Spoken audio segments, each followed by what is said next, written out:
He's the samurai warrior of Silicon Valley. Larry's attitude is, if you want to compete against me, then be prepared to be crushed. Larry Ellison started Oracle Software over 30 years ago, and it has made him the highest paid executive over the last decade, with a total compensation of $1.84 billion.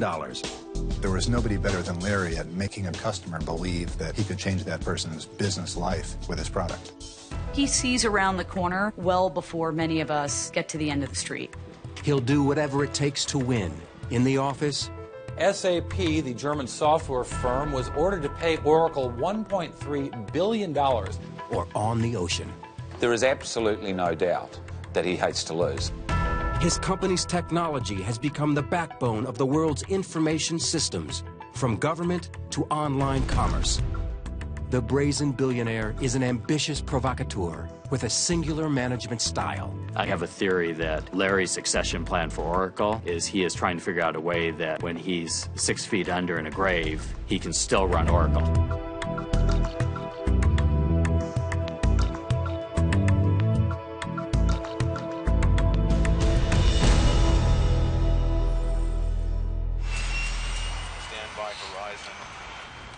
Captain?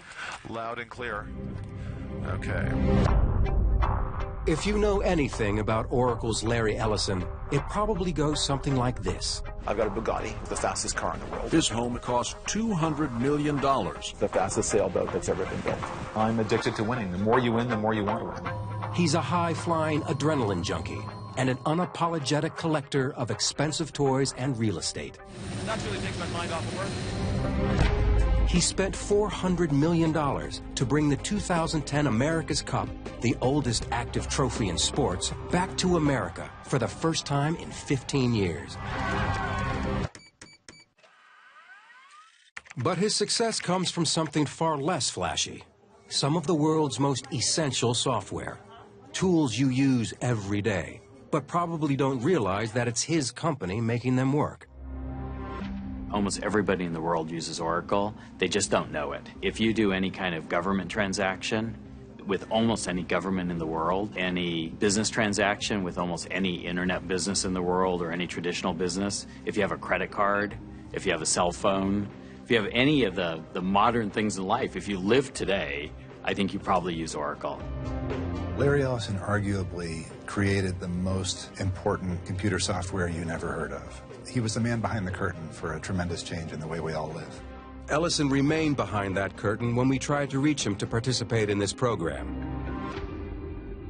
Born in the Bronx in 1944, Ellison grew up in Chicago. When he was 12, his father bluntly gave him some surprising news. My dad just said right before dinner, oh, by the way, you were adopted and we're having meatloaf tonight. It was so shocking, I just put it away and thought about it for years, without really, confronting all and realizing all of the implications. He dropped out of college twice. Ellison was a mediocre student and disliked formal education. Mike Wilson is an editor for the St. Petersburg Times and interviewed Ellison extensively for his biography. Larry was not interested in following the rules at school, in the family, or anywhere else. Larry needed to get out from underneath the shadow of Lewis Ellison and prove to his father that he could make something of himself. His flair for the fast lane was obvious early. Larry went out and bought himself a turquoise blue Thunderbird. He was a stylish guy. He wanted to impress people. He got in that car and he drove it to California. Larry Ellison was a young man with a great deal of potential. His trip to California was critical to who he would become. Ellison settled in Berkeley and set out to make a living writing code. In 1973, he worked at the computer electronics maker Amdahl. There, he met Stuart Fagan. They've remained friends for over 35 years. I went into my cubicle on the first day I worked there, and across the hall were a couple of guys who never seemed to do any work. They just talked all the time. And one of them did nothing but talk about himself, how smart he was, how stupid everyone else was, and how he really ought to be running everything. And that was Larry Ellison. Ellison was a talented but impatient programmer, desperate to find something of his own to control. To say he had the attention span of a tumbleweed is to overestimate it. I would say more the attention span of a lightning bolt. But his attention focused when he landed a job at a company called Ampex. Ampex was struggling with a project funded by, of all places, the information-driven CIA. The project was codenamed Oracle. The CIA needed a system to store and retrieve vast amounts of foreign intelligence, concerned with its various sensitive operations and missions. For Ellison, it was the job of a lifetime, and would plant the seeds for his future. In the 1970s, information storage meant putting data on reel-to-reel tape, which was just too slow and inconsistent for the CIA, and too slow for Ellison. He left Ampex and later started his own company with his friend and programming genius, Bob Miner. Bob and Larry were a perfect odd couple for Silicon Valley. Bob had all of the engineering smarts, the technical ability. Larry, on the other hand, had the sales ability, the visionary ability, the ability to go to a customer and explain, here's how your business can change. With this original handwritten sign and $1,200, they started Software Development Laboratories, or SDL. Ellison recruited friends Ed Oates and Stuart Fagan to help program. He did want me to join him, and he's going to start some kind of company, and I thought that was the stupidest idea I'd ever heard, because Larry wasn't famous for finishing things. I used to say he's a total flake and he'll never amount to anything, and I was half right. Ellison's new company needed a product. And after reading an obscure IBM research paper, he thought he had it. A method of sorting information that was vastly superior to anything that had come before. It was called a relational database. According to Gary Bloom, who worked with Ellison for 14 years, it was a complex name, but a simple idea. Relational database, what is it? It's a collection of data and information that's very simply put into a format that makes it very easy to search and find that information. It's nothing more complicated than that. IBM didn't see the potential of what they had. Ellison did. I said, oh my God, we can beat IBM to market because IBM doesn't believe in their own idea. Ellison believed and asked programmer Bruce Scott to start writing code. For me, it's just cool technology and kind of fun, but for Larry, he saw a company out of it. He saw a market out of it. We weren't sure Larry was right, but we needed the jobs, and it was a struggle all the time. Larry was under a lot of pressure to get some money in somehow.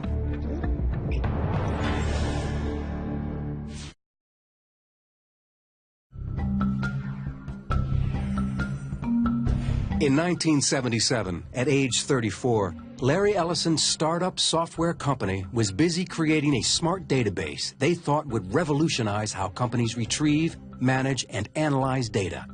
3 rooms and a little lobby area. There were 4 of us who were writing programs. Larry was mostly involved in finding customers. And that was a bizarre idea because we had no software. So all the things that you would read in books of somebody being a leader, he wasn't. But he was tenacious. He would never give up on anything. Ellison chased and cajoled customers, becoming the company's chief evangelist. There was nobody better than Larry at making a business person, making a customer believe that he could change that person's business life with his product. Knowing they still needed a smarter solution for the monumental task of managing worldwide intelligence, Ellison sold his database to the CIA, his first customer. He called the new software Oracle version 2. There was no version 1 because everyone thought, well, no one buys version 1, it's buggy. So we started with version 2. Well, our version 2 was at least as buggy as anyone's version 1. And I describe those early versions as the Roach Motel of databases. The data went in, but it didn't come out. In 1982, Ellison also took the name Oracle for his company.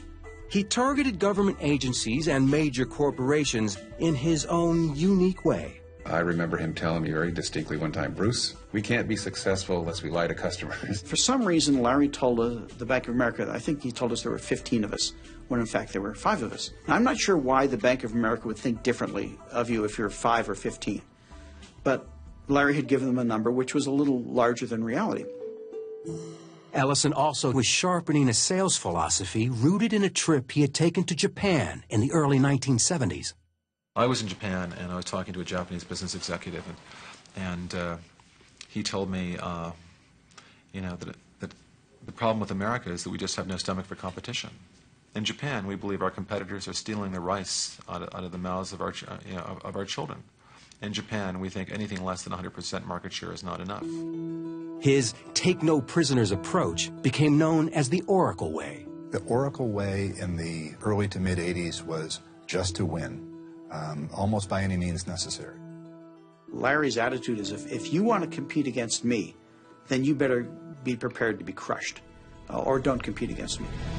His product, the Oracle database, took off like a jet fighter in one of his ads. And in 1986, Oracle went public.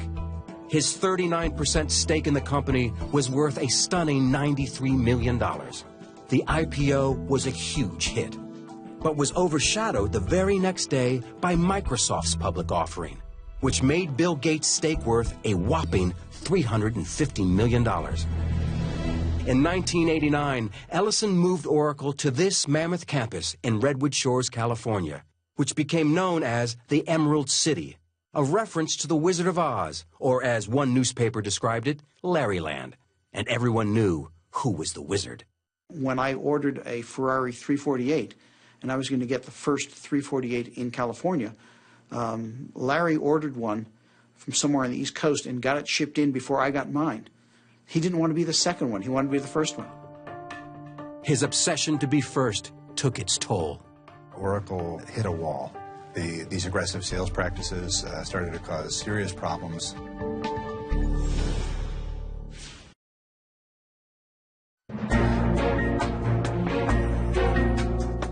Oracle's aggressive sales practices in the 80s turned the company into an accountant's nightmare.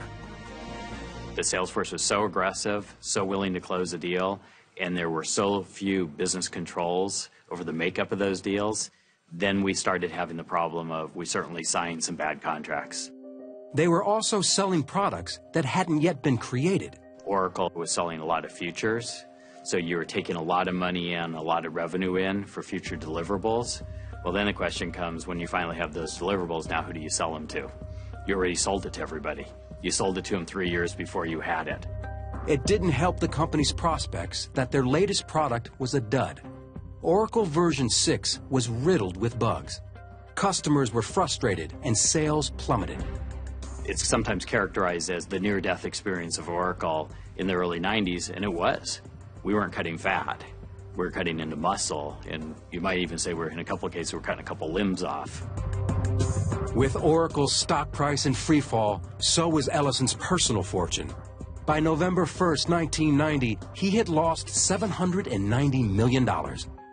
His company was nearly $1 billion operation, and it was failing. Larry was trying to achieve this greatness. He was building towards that all the time, and now he was, in a sense, a laughingstock. It was devastating for him. We're all a bunch of kids that grew up with the business. And we weren't kids anymore, and the business wasn't a little business anymore, it was big business, and we had to replace virtually all of senior management. And it was a very painful process. He convinced well-known management and sales consultant Ray Lane to join the company.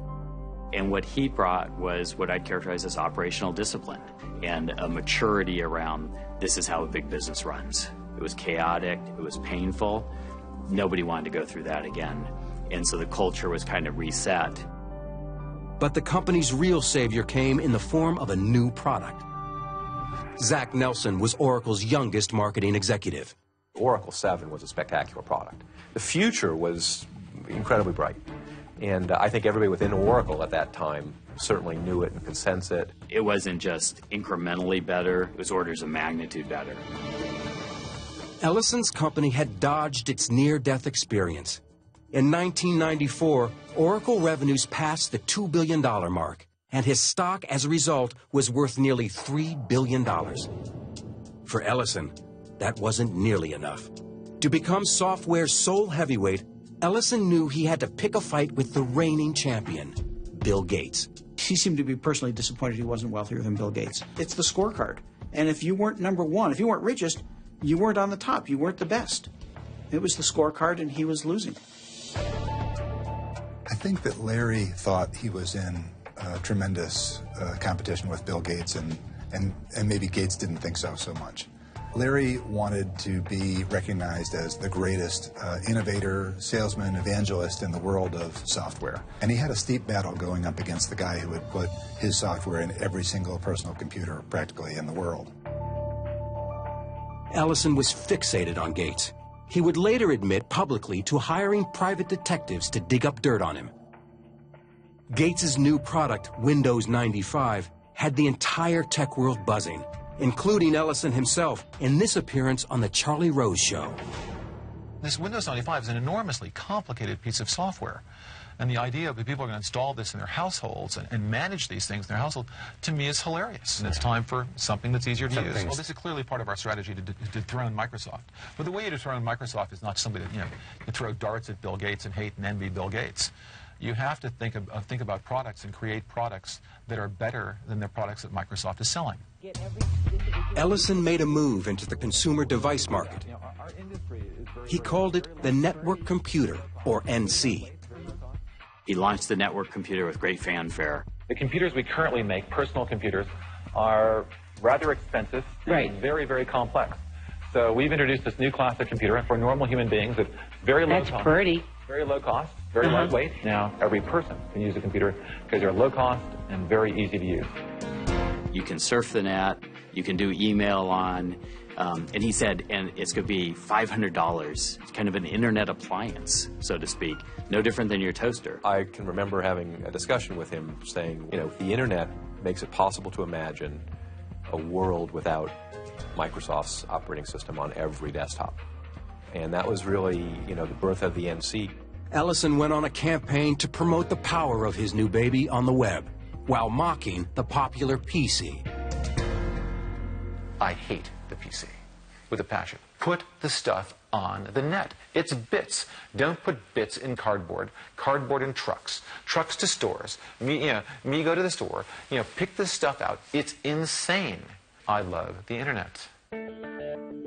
But falling PC prices meant the NC was destined to fail. I don't think there was anything wrong with the idea. I actually just think it was premature. 5 years later, it would have won the world. And the only difference is all the PC manufacturers, Dell, HP, everybody else, Gateway, what did they do? They created a $500 PC that surfs the web really well, and it does email really well. And that shut down Ellison's venture into the consumer market. His NC was too far ahead of its time, but his vision of the internet was still right on target. Oracle's database became the underpinnings of all of these internet services that we take for granted today. It was Expedia, Amazon, eBay, go down the list of applications. All of those are storing all that information, retrieving that information, delivering that information, doing those transactions through the Oracle database. Well, people thought Larry was crazy. Now, he's a genius. Kind of solved the biggest IT problem in history.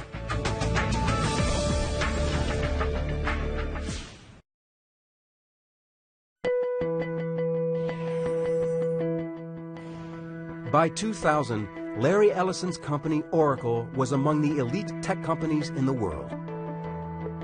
But internal struggles would soon force out the company's president and chief operating officer, Ray Lane, who had risen to second in command and heir apparent. He described the culture at the company he left. It wasn't good enough for a salesman to make their quota. They had to make 200% of their quota. It was, the top 10% get rewarded millions, and everybody else, falls by the wayside. They're weak soldiers, shoot them. A departing Lane said he didn't fit into Oracle's system, and that the only person making decisions at Oracle is Larry. Lots of people that transitioned in and out of Oracle got confused who was in charge. And that's a pretty volatile, that's like a galactic collision, where two stars hit, and it's a pretty violent explosion. Oracle, the company, was on a roll, but was lagging behind in one key area. We're still fighting to be relevant in the applications world. We're the #2 application provider in the world, and we're #2 in ERP behind SAP. Boy, this #2 is getting old. And we're #2. Not for long. We're #2 in CRM behind Siebel, but we're growing faster than SAP, and we're growing faster than Siebel, and we're determined to become #1 in applications, as like we're #1 in database. To get to #1, Ellison needed to do something his company had long avoided: buying new technology through acquisitions. When he came to that conclusion, he opened his wallet and bet far bigger than anyone else did. And in fact, he did it far faster than anyone else did. Ellison wanted to bundle new application software with Oracle's successful product line. In 2003, he targeted the company PeopleSoft in a hostile takeover attempt. The Department of Justice sued Oracle on antitrust grounds, charging the takeover would empower the company to illegally raise rates and impair innovation. After a year-and-a-half-long battle, the courts sided with Oracle. Ellison finally acquired PeopleSoft for $10.3 billion. It's very rare that someone gets sued by the government and they actually win. You know, I mean, it's just another testament to this guy's tenacity. Most guys would have maybe walked away from that. Instead, Ellison stepped it up. Over the next 5 years, he would spend close to $34 billion acquiring 52 companies. Heather Bellini is Senior Managing Director of the Technology Research Team at International Strategy and Investment Group. She has covered Oracle since 2003.